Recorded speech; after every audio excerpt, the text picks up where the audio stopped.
月入3萬嘅大學畢業生，每月透支1萬蚊；月入13000嘅中學畢業生，每月儲到5000蚊。點解香港越努力，反而會越失敗？各位觀眾大家好，我係阿 Len， 歡迎再次收睇 Len 神秘調查局。未訂閱嘅朋友，記得按訂閱同旁邊嘅鐘仔啊，咁就唔會錯過我哋任何更新啦。今日我哋要探討一個喺香港極具爭議性，但講中無數打工仔心聲嘅話題：點解一個肯投資自己，讀完大學月入3萬嘅中產，生活竟然可以比一個中學畢業月入13000嘅基層更捉襟見肘？呢句說話可能好多人一聽就反駁：有冇搞錯啊？讀咁多書為咩？冇錯，讀書係應該有回報。但當我哋用數據拆解之後，你會發現香港嘅社會結構出現咗一個極之荒謬嘅扭曲。我哋唔講空泛理論，就用兩個背景不同但一樣努力嘅年輕人同你進行一次財務大解剖。首先，我哋要搞清楚咩叫中產。根據國際貨幣基金組織嘅報告，香港嘅家庭入息中位數預測為30300。而中產階級嘅定義就係月入水平介乎全國中位數的50%至150%。換句話說，以一個家庭計，你每月收入介乎15150至45450之間，你就已經係國際認可嘅中產家庭。但呢個光環對好多香港中產而言係一個夾心詛咒，佢哋係社會嘅支柱，卻又係最被忽視的一群。最大壓力莫過於住房，樓價高企，人工微升，永遠追唔上。結果是太窮買不起樓，太富又申請不到公屋，只能在私人市場中掙扎。好，我哋而家講下第一位主角，大學畢業生阿明。阿明今年28歲，堅信知識改變命運，努力考入大學。畢業後喺一間貿易公司做 sales， 月入3萬，另加佣金，但市道唔好，佣金好唔穩定。我哋當佢固定收入3萬蚊。阿明佢讀完一個大學學位課程，申請咗政府的免入息審查貸款，總貸款額連同利息約為20萬。而為咗學獨立，唔想再依靠父母，決心搬出來自己住，證明自己能夠獨立生活。由於佢做 sales 要成日去唔同地方見客，所以有架車唔只為方便，更重要係個形象。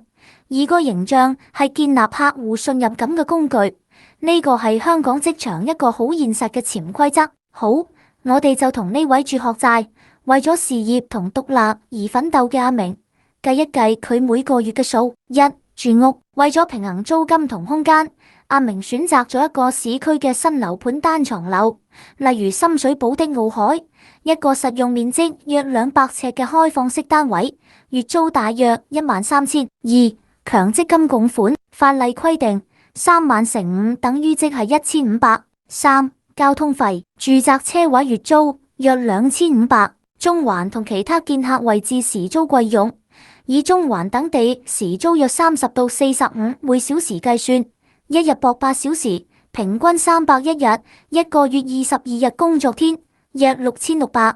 汽油、隧道費、保險、牌費，平均每月至少3000。每月交通總開支加埋大約12100。四、飲食。中環或附近午餐一餐100，一個月22日約2200。晚餐同假日3餐平均每日120，約3600。每月飲食總開支約5800，但未計大時大節食好嘢慶祝。五、水電煤、上網、電話費等。電費、煤氣費、水費平均每月約$800。寬頻上網及手機月費約600，因 sales 用手機與費需求量比較大，總計約1400。六、稅項。月入3萬嘅單身人士每年交稅約16800，即係平均每月要預1400嘅稅款。七、學生貸款還款。以貸款20萬，還款期15年，利率約2.5%計算，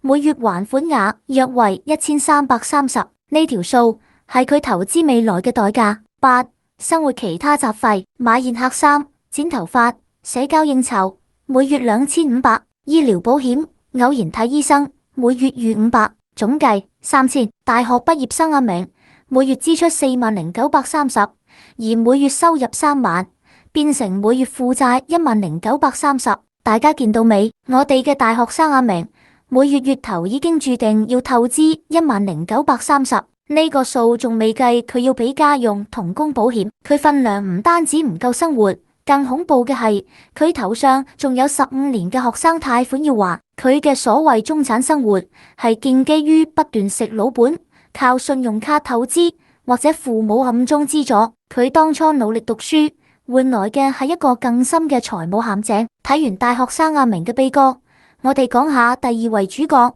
中學畢業生阿強。阿強中六畢業後就出嚟做嘢，做服務性行業，月入13000，符合申請一人公屋嘅資格。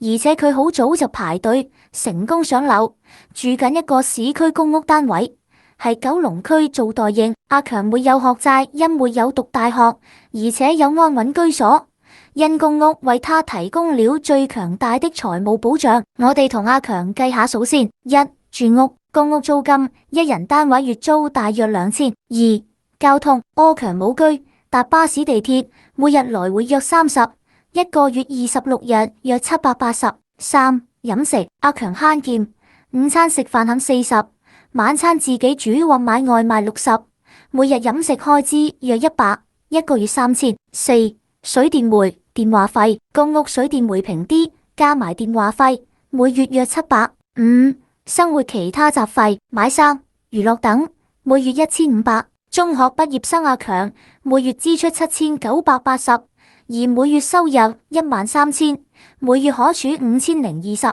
大家見到未？月入13000，中學畢業嘅阿強喺住屋呢個最大問題上得到解決之後，每個月竟然可以儲到5020，手頭上可以自由運用嘅現金流比月入3萬大學畢業嘅阿明多出足足15950。呢個對比係咪震撼到令你講唔出說話？阿明當年會考可能5A，阿強可能僅僅合格，但10年過去，論財務健康，阿明已經破產邊緣，而阿強卻有穩定儲蓄。